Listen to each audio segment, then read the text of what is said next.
सभी छोटे बड़ों को राधे राधे। आज नवरात्रि की महानवमी है।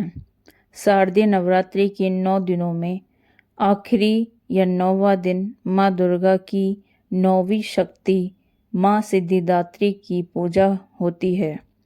इस दिन माँ सिद्धिदात्री की कथा भी पढ़ी जाती है। माँ सिद्धिदात्री व्रत कथा इस प्रकार है। माँ सिद्धिदात्री की व्रत कथा के अनुसार जब सृष्टि की शुरुआत हुई तब चारों ओर अंधकार और शून्यता थी। ना कोई जीव था, ना देवता, ना ही त्रिदेव थे। तब आदिशक्ति ने स्वयं को प्रकटीकरण कर माँ सिद्धिदात्री के रूप में प्रकट किया। वही शक्ति सृष्टि की मूल आधार बनी।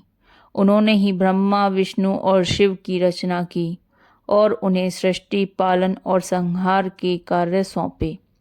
भगवान शिव को जब यह ज्ञान हुआ कि बिना शक्ति के वह संहार के कार्य में सक्षम नहीं हो सकते, तब उन्होंने माँ सिद्धिदात्री की तपस्या की।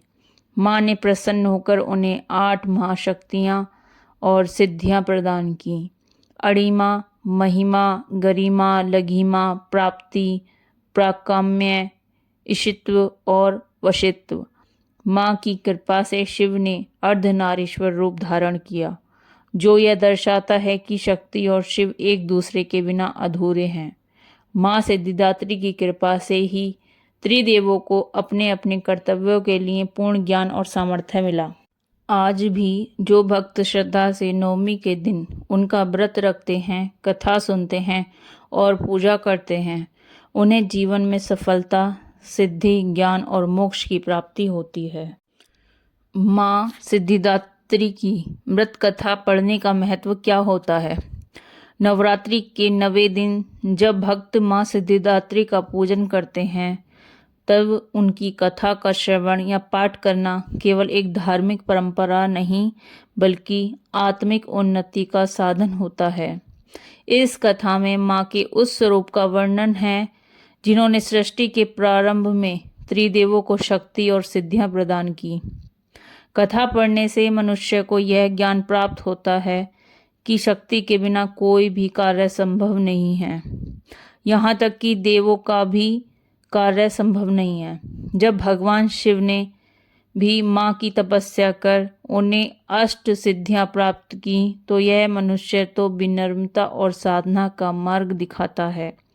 कहते हैं कि जो व्यक्ति श्रद्धा और विश्वास से इस दिन व्रत रखकर माँ सिद्धिदात्री की कथा पढ़ता या सुनता है या दूसरों को सुनाता है, उसे न केवल सांसारिक सुख और सफलता मिलती है, बल्कि आत्मबल, योग, सिद्धि और आध्यात्मिक ज्ञान भी प्राप्त होता है।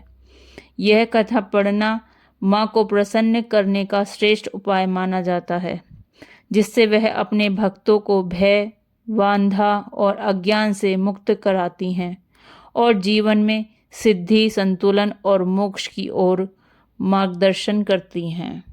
बोलिए सिद्धिदात्री माता की जय, दुर्गा माता की जय।